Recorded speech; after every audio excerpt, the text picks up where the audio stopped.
In this video, we will look at how a computer takes a jumbled mess of numbers and brings order to them by looking at the code and its performance. In the earlier video series, we used playing cards to visualize the movements. But here in the code, we will be looking at the raw efficiency. As in the videos, we will be discussing 5 algorithms and their performance.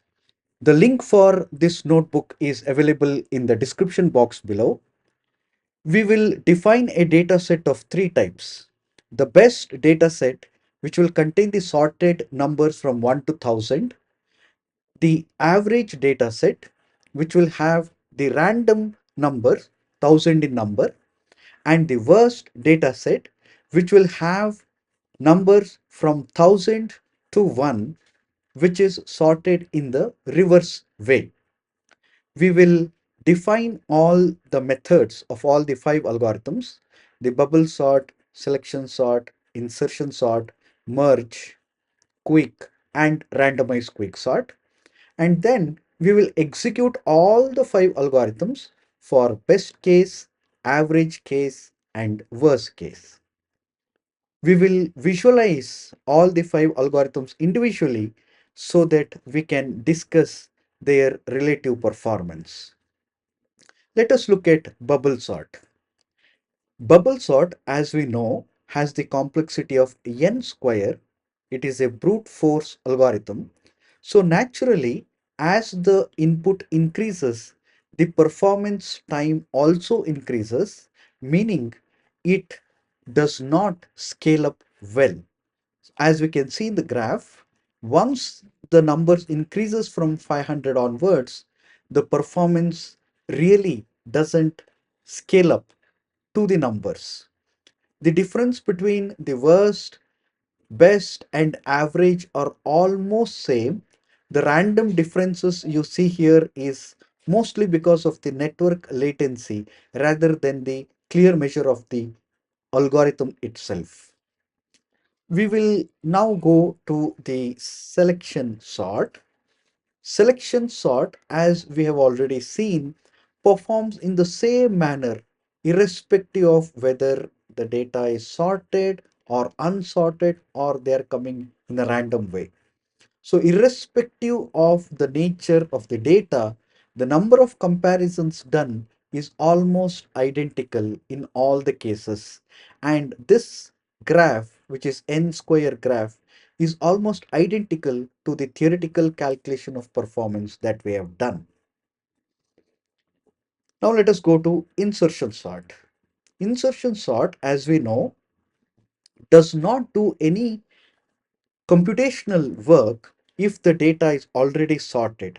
That is why for best case, that means when the data is completely sorted, this gives one of the excellent performances, beating even the most efficient algorithms. But for average and worst cases, the performance is like the theoretical complexity of n square. In summary, all the three brute force methods, that is bubble sort, selection sort, and insertion sorts, have quadratic time for the average and the worst case, but the only exception is insertion sort, which performs exceptionally well if the data is already sorted. Now we will go to merge sort, which was invented by John von Neumann, which uses divide and conquer method.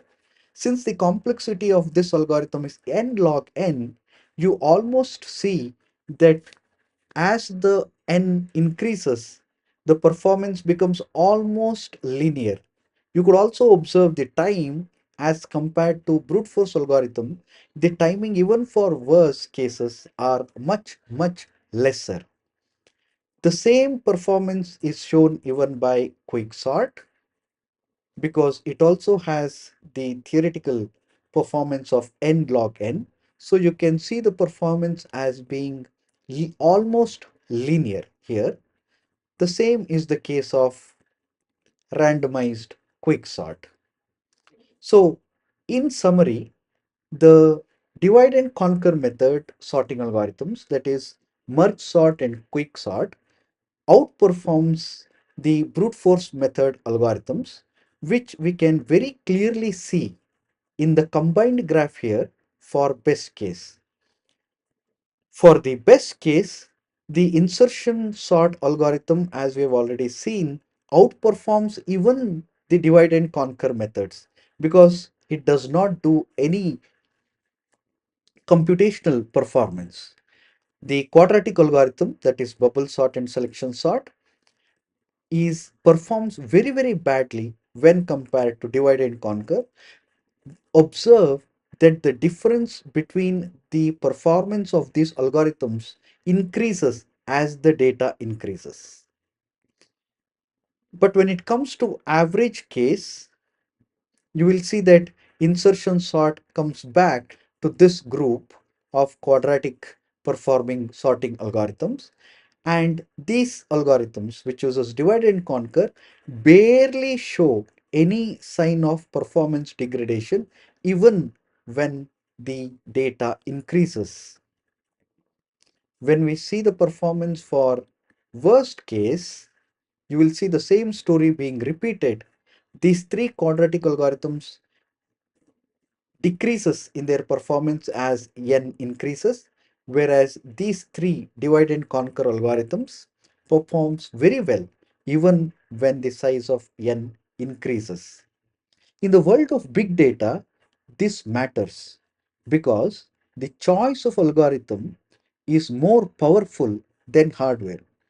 To put this in the context, imagine running bubble sort on the fastest CPU in the world, but that will be outperformed by any divide and conquer sorting algorithm like quicksort, which may be running in a much older machine.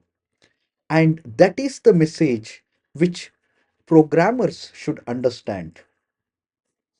Code which is correct is good, code which is efficient is better, but the code which scales up well is the best.